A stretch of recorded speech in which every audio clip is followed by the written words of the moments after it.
नमस्कार मंडळी. तर आपण आज घरी पण धाब्या टाईप भाजी बनवणार आहोत पनीरची. चला तर मग सुरुवात करूया.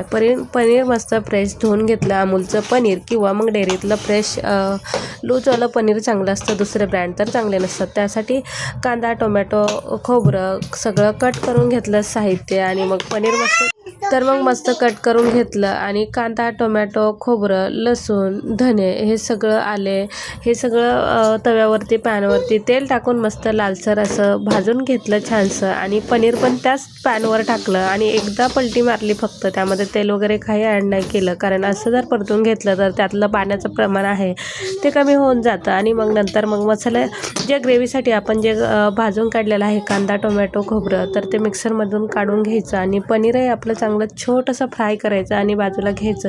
तर ग्रेव्ही मस्त बनवून घ्यायची.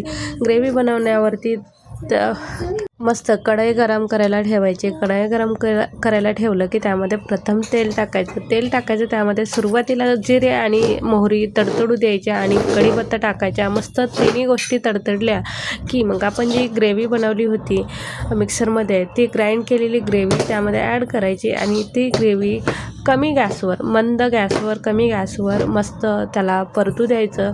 त्याला हळूहळू तेल सुटतं आणि मग तेल सुटल्यावरती भारी भाजी होती. घाई केली की मग जसं पिवळसर ग्रेव्ही आहे तशीच राहून जाते, त्याला मसाले वगैरे आहेत असं वाटत नाही. त्यामुळं मस्त मंद याच्यावरती त्यामध्ये मसाले घालूयात. गरम मसाला घालायचा आहे, कांदा लसूण मसाला, घरातली लाल मिरची पावडर, धने पावडर, तुम्हाला जे जे मसाले हवे आहेत ते तुम्ही ॲड करू शकता. मी इथं काश्मीरी लाल मिरची पावडर टाकलेली आहे आणि वरून चवीसाठी गरम मसाला आणि त्याच्यासोबत मस्त गॅस मंद आचेवर असल्यामुळे त्याच्यासोबत मस्त चिकन मसाला ॲड केलेला आहे.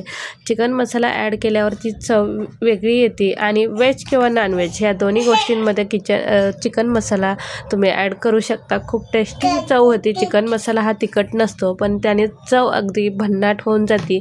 त्यामुळे चिकन मसाला टाकायचा आणि मस्त ग्रेव्ही तेल सुटेपर्यंत ठेवायची. झाकून ठेवली तरी चालेल आणि कमी गॅसवर ठेवायची, नाहीतर उगाच सगळीकडे गॅसवर इकडे तिकडे उडलं जातं बघा.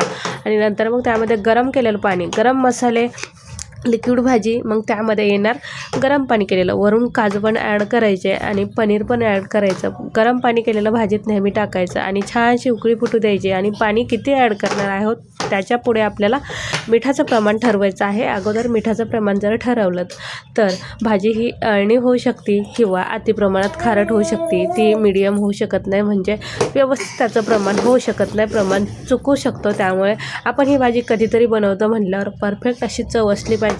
तर मग अशी परफेक्ट अशी भाजी तयार झालेली आहे. मस्त वरून साजूक तुपाची धार टाकायची आणि सोबतच त्याच्या आपल्याला आहे भात, चपाती, पापड, लोणचं, बीट आणि कांदा या सगळ्या गोष्टींसोबत एन्जॉय करायचं. चला तर मग तुम्ही पण बनवून पहा आणि कुठून व्हिडिओ पाहताय आणि लाईक, शेअर आणि सबस्क्राईब करायला विसरू नका. बाय.